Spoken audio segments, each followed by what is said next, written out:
Hi, this is Justin Kantor of soulmusic.com. I have the pleasure of speaking today with the talented soul artist Stacye Branche, who's just released a new album entitled The Evolution to Living in Truth. Stacey's had experience in a number of areas in the entertainment industry, and her new album is proof of her depth, passion, and love for what she does. So, welcome, Stacye. It's nice to be talking with you again. Hi. Let's start by talking about the new album. Tell me how you would describe the sound on The Evolution to Living in Truth. I would say that it's a soul album, a much more traditional soul album uh, than what's out today, because it's all live musicians and arranged music and no loops and no samples. So I would say it's just a traditional '70s, 70s soul album. And when you say a traditional '70s soul album, are there any particular artists from that time period that inspired your writing and your work on this album? Well, by all means, I mean, I think everybody that wrote back then pretty much wrote amazing songs. Yeah. But I mean, obviously, because we're still playing them, 40 years later. But Yeah. I would say definitely Minnie Riperton and Stevie, a little Marvin.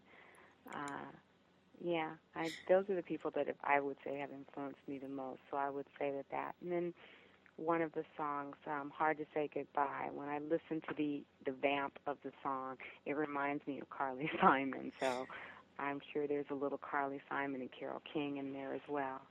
And as you know, that's probably my favorite song on the album. So Oh, it right. You it told me that. it does have that throwback vibe a little bit. So that's really cool. Now, this is not your first independent release. You've had impressive success before with I Believe in 2001 and For the Man I Love in 2004. So, Right. what's different about this new album? This new album I did on my own. The first two that you mentioned I did with I Believe in For the Man I Love, I did with Lloyd Talbert. And they're much more commercial based, and this record has nothing to do with commercial radio whatsoever. Um, it's really very personal, and it was the music I wanted to do. It's who I would like to be remembered as. So, are you concerned at all with getting airplay or certain No, sales figures with this album? no, I'm Okay. not. As I said to you in our last interview, part of this record had been completed, and I was really just kind of sitting around listening to it, and I was really happy with just listening to it and having known I had accomplished the one thing that I really wanted to accomplish. And last February, I was diagnosed with cancer, and I didn't think about, oh my God, I'm going to die. But what I thought about was, I honestly didn't know what my future held, and I just thought about what were the most important things to me. What were the things I wanted to finish and accomplish? And one of the things I wanted to accomplish was releasing this album. So that's kind of how it came about, seeing the light of day. And I can say I did it, that I finished it. I took it from beginning to end. Not by myself, of course. I mean, obviously there were some very talented musicians involved and very talented engineer. But as the sole writer producer, well, I shouldn't say that either. There's two songs written by other people, but I mean, predominantly myself, and that was a big deal to me. It was a great accomplishment for me. So I'm really Yeah, definitely. Well, certainly getting together as many live musicians as you did is a rare feat in this day and age, especially as far as modern R&B music is concerned. And you have worked with some very sought after musicians on this album, including the percussionist Timbali Cornwell, who has toured with Janet Jackson and Maxwell, and bassist Alex Al, who's worked with the likes of Herbie Hancock and Jeff Lorber. and Michael Jackson. Oh, as well. Okay, I didn't know that. He's Okay. actually in the "This Is It" video. Is he He was, really? Okay. yeah, he was Wow. going on tour, and Anita Baker. He's worked with Anita Baker. Yeah, I mean, incredible musicians, and Rob Bacon, who's worked with Raphael Sadiq, and tons of other people. So yeah, I mean, the musicians that are on this, Cal Bennett, um, Leslie Drayton, Victor Orlando, Corey Mason. I mean, they're just Brandon Coleman, who just got off tour with Babyface. I mean, they're incredible musicians. I'm honored that they took their time out to, you know, share the experience with me. And as listeners are too, I'm sure.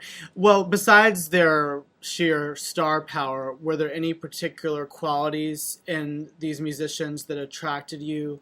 And what important aspects do you think they contributed to the sound of your new album? Well, Timbali, Brandon, and Corey actually play with me on in my live shows. So Corey's been with me for the whole 10 years. Brandon for the last 5. Brandon and Timbali the last 5. So if I had had my way, I would have had my actual band. My problem was my guitar player was Masa Kahama, and he went back to Japan. And I had another bassist who was no longer with us. So he started playing with somebody else. And so it was just about finding the bass and guitar, and we did that. So, and when it came to horns, Leslie Drayton actually does my charts, but he's sort of like my godfather mentor in the business. So as I finished the album, I was like, you know what, Leslie, you have to come do something. I can't have a record without you in the room. And as far as Cal and Victor, that song just needed a little something, and I just called Cal because he's actually a friend of mine. It was like, look, I just need you to come sprinkle some flavor on this. And So which song in particular are you referring to? Cal Bennett's on I Was Thinking Maybe. Okay. And, that song I actually did with my younger brother, DJ Khalil, and which most people don't realize we're brother and sister, and we had done that song, and but it needed something to bring it to the same basic sound as the rest of the album. You know, when you mentioned that, I read another interview you did where you talked about DJ Khalil being your brother, and I'm actually not clear on which DJ Khalil he is because it seems that there are two of them. There's DJ Khalid and Okay. DJ Khalil. There's two, and Okay. it's just a matter of the H and the D. Okay. DJ Khalil actually is an Aftermath staff producer, and he has had songs on Jay-Z, 50 Cent, Eminem. He's had The Game. He's actually working with The Game right now. And he has his own group that has just started surfacing the New Royales. So he's been around a little while. So he's been working with a lot of the big cats in the hip hop game. Yeah, exactly. Well, going back a minute to the diagnosis of cancer that you received when you were in the midst of putting this together, were there any other considerable ways in which it changed your approach to how you live? Because it's obviously, well, I would imagine an unexpected turn of events, and it's something that takes a lot of courage and bravery to cope with and to make the best of it, and as far as your own well-being. So do you have any thoughts on that?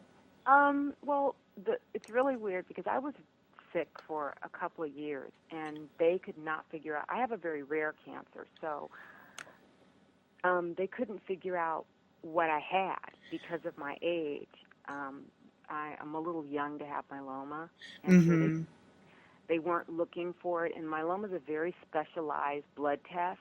So even though I had, you know, PET scans, CAT scans, every blood test known to man, that's a blood test. And the funny thing is, it's only $18, but they won't test you for it. Like Wow. it was an $18 test that not one person, not an oncologist, not my regular doctor, not the hematologist, nobody ran.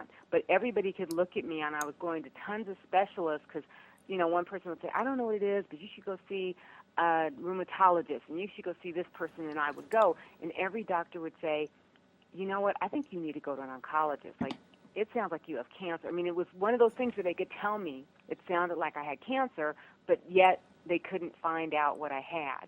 And